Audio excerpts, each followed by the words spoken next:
Hi everybody, Lisa here from Cool Kids Hub. So today I wanted to talk about transitioning your baby from a cot into a toddler bed or a single bed. Now this transition from cot to bed can kind of be a bittersweet moment. Your baby is not a little baby anymore, but when the time is right, you will want to transition your toddler or your baby from their cot into a bed. Now, when is the right time? Well, first of all, one thing is that transitioning from a cot to a bed is not like other developmental milestones like learning to crawl or walk. It doesn't actually happen naturally. But generally, parents will transition anywhere between 18 months and 3 years old, depending on the baby or toddler. And the reason I say that is you would want your child to at least have the language development to understand sleeping on a bed, and you generally want them to be able to climb on and off the bed safely. However, this really only happens around that 2.5 year old mark, and there are some babies that are climbers and they keep climbing out of their cot and it's no longer safe for them to be in their bed. And if this is the case, then you might need to transition your little one sooner, and this could be as early as 18 months.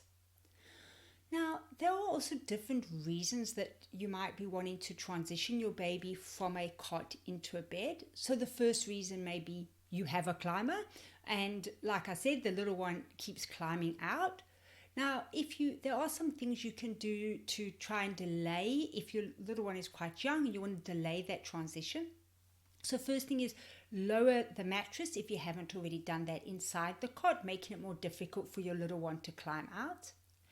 The other thing you could try is putting them into a sleep sack that doesn't have individual legs, because this way they can't kind of get their legs up over enough to actually climb out. The other thing to consider, or when you have a climber, is reinforce that no climbing. So don't let your little one climb up onto the cot, even if they're outside the cot, because this kind of just encourages that climbing. The moment you see them climbing, even if that's during the day when you're playing, reinforce that climbing is not allowed and stop them from doing that immediately. Now, the second reason you might be wanting to transition your little one is because you have a new baby on the way. If this is the reason for the transition, try to do this about 3 to 4 months before the new baby arrives. This will really help your little one to settle and will also won't let them feel like they're the reason they're getting moved out of their cot into a bed is because this baby's on the way. So if you give it enough time, then they won't kind of feel like they're being pushed out of the cot to make space for the new baby. So the third reason you might want to transition your baby out of the cot into the bed is because your child's now toilet trained. Now, it's not common for children to get up in the night to go to the bathroom. Once children are dry at night, they generally can sleep through the night without getting up. However, there are some children that do need to use the toilet in the night. So rather than calling you each time they want to use the toilet, if you've got a little one that is potty trained and they are getting up, it would be easier to move them into a toddler bed or a single bed. That means they could just get up themselves and go to the toilet if they need to in the night.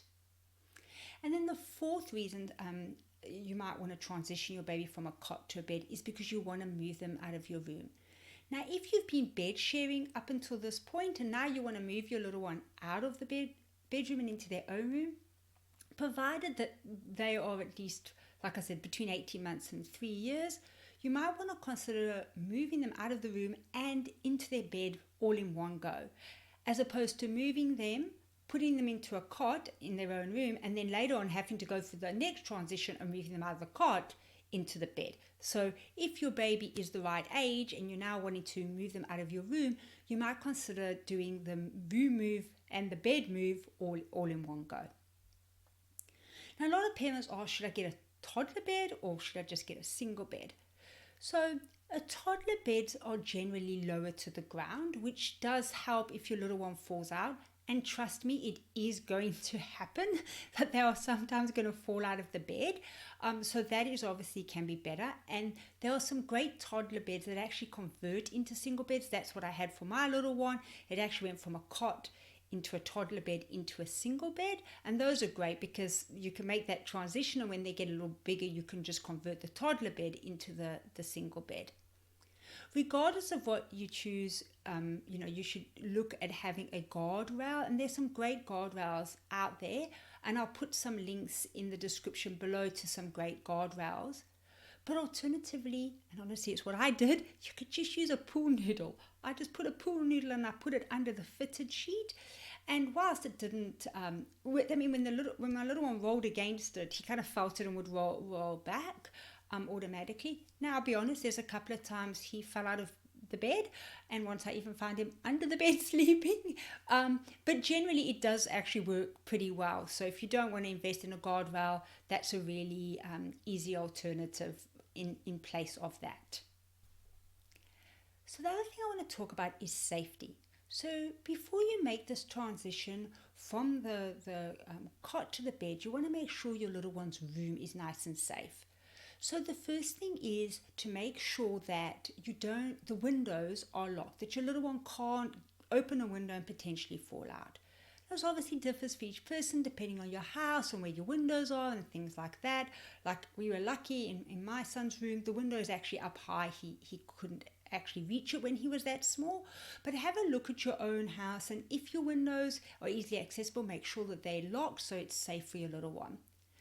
The other thing you want to do is make sure there's no cords hanging from the blinds or the curtains that your little one could get tangled up in.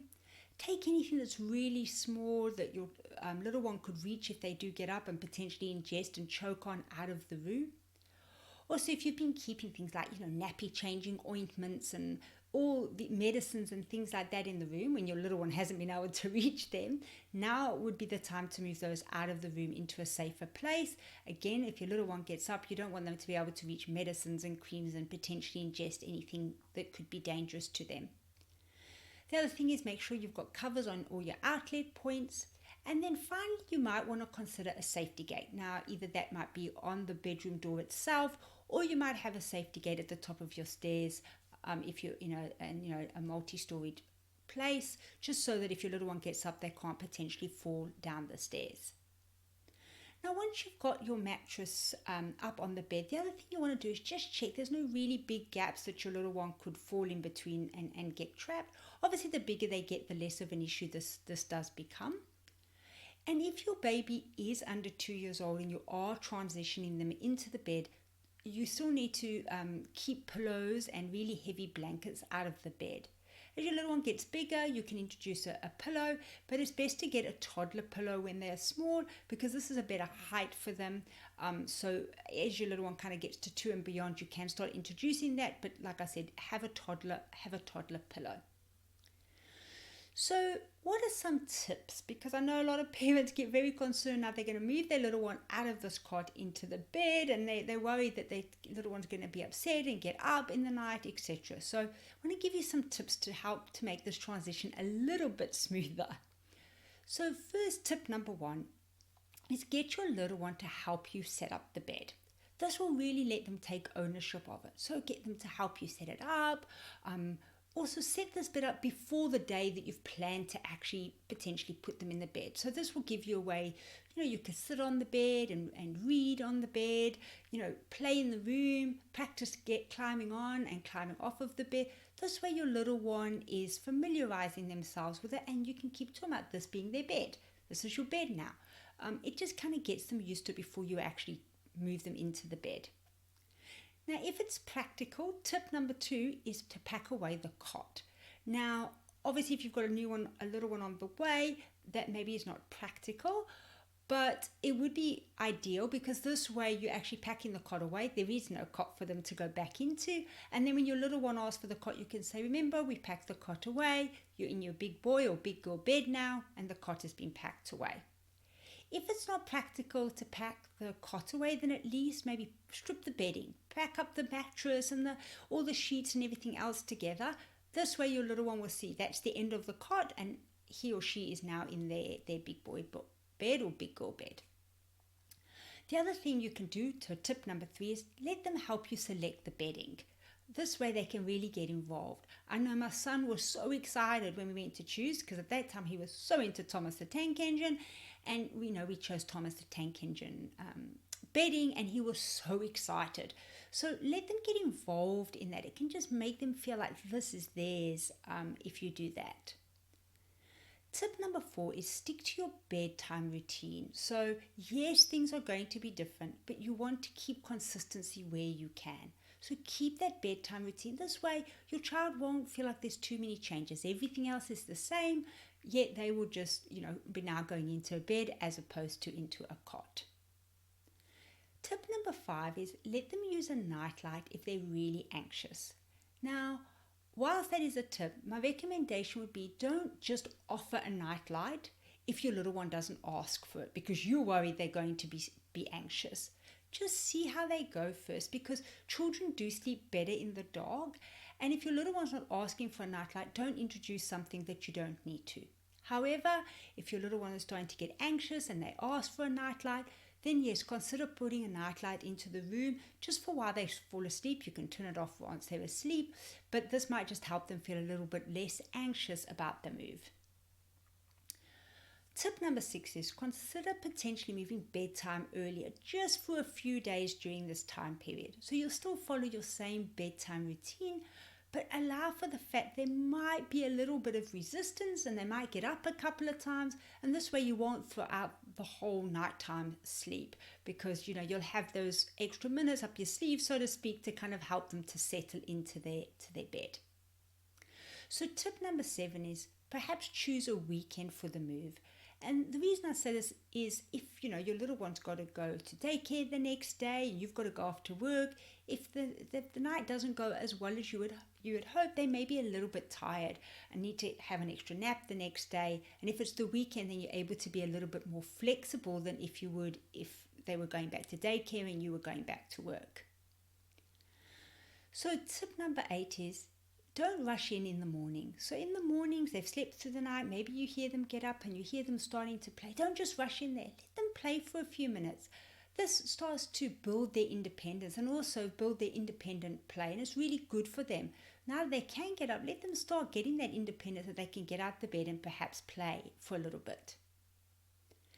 Tip number 9 is consider a sleep trainer clock. Now these are little clocks that you can set. So if your little one is tending to get up really, really early, like 5 a.m. and you really don't want them getting up, say, before 6 a.m., you can actually set the clocks to 6. They light up, they smile, the little clocks open their eyes, and this will indicate to your little one, now you can get up. And this is a way to just help your little one know, when can I actually get out of the bed? And I will put links in the description of this video to some great guardrails and sleep training clocks, etc. And then the last tip is be okay with them sleeping on the floor sometimes. So, like I said, the chances are they might fall out of the bed and they might end up having a nap on the floor, and that's okay. Like I said earlier, my son fell out the bed a few times. Once I actually came in the morning, I was like, where is he? Only to find him under the bed fast asleep. I felt terrible because how long has he been lying there? But he was perfectly fine fast asleep. So just know they will, and just be okay with sometimes maybe a nap or two will happen on the floor, and that's okay. Now, what to do if your little one does get up? Because some little ones, the transition is easy. They go straight into their bed. They don't fuss. They don't get up. But for other ones, this is a big transition, and they can get quite anxious about it and get up. So the first tip is, if they get up, just first of all, let them work it out. What you might find is, especially for naps, they get up and they start playing. If they do this again, don't just rush in there to force them back into bed. Just see what they do. They could end up playing and then falling asleep on the floor. Some of them actually play for a little bit and then they're tired and they actually get back into bed on their own. So don't just rush in to just go, oh, they're at the bed, I must put them back. Now, obviously at night time, you don't want them up playing. So if they get up in the night and they come out, my tip is repeat, repeat, repeat. Every time they get up, be consistent. It will only be for a few nights. But if you give in and bring them back into your bed, or say, don't worry, we'll get the cot out tomorrow and you can go back into your cot, it's just going to make that transition so much harder. Once you've made the decision to transition, your little ones stick to that. And if they get up, then you just take them gently by the hand. You say, it's bedtime now. You take them back to their bed. And if they get up again, then the second time, don't say anything. Just take them by their hand. Don't interact with them, because this is not the time you want to be creating conversation, or they think, oh, now's the time to play. Just take them by their hand, put them back into the bed, and just keep doing that. Yes, some children have got very persistent personalities, and this could go on for, 20, 30 times. But if you stick to that, within 2-3 nights, they'll be sleeping in their bed through the night. So just be consistent. And then the last thing is just try and be calm and patient, because it is a big transition. Like I said, unlike other developmental milestones, it's not something natural. So your little one does need to get used to this transition time. So I hope that's helped you come up with some tips of how you can transition your baby from cot to bed. Like I said, I'll put some links down below to the bedtime routine, some recommendations for guardrails and the sleeper clocks. And if you need any other information, you can head over to our website at Cool Kids Hub, which I'll also put the link to the website down below. That's all for now. Bye.